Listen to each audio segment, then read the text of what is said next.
The Chequers plan is a bit of a nightmare. It's got several new nasties on top of the nasties that we already knew were there, and the two new ones are participation, UK participation in something called Permanent Structured Cooperation, PESCO, which is what Mr. Juncker calls the stepping stone to a common defence or single military.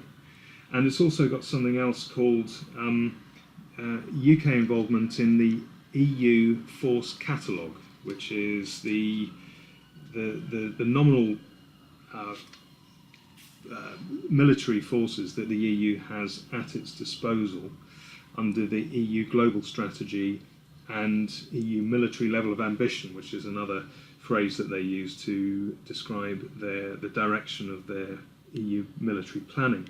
So these are completely new parts on a government set of proposals which were already looking really bad because of the Prime Minister's proposal to stay in two EU military structures called the European Defence Fund and European Defence Industrial Development Programme.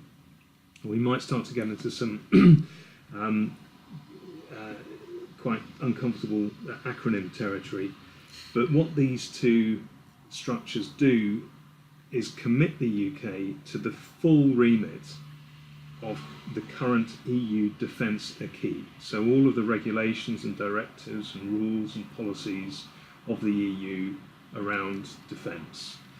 You can't be in either of these two structures or the other ones that I mentioned without taking the whole lot. Once you're in the spider's web a little bit, then you're in it for good. And we've been trying to put this point across to MPs and ministers if and when we get the chance. And this problem is simply not understood, and we're going further and further into the mire.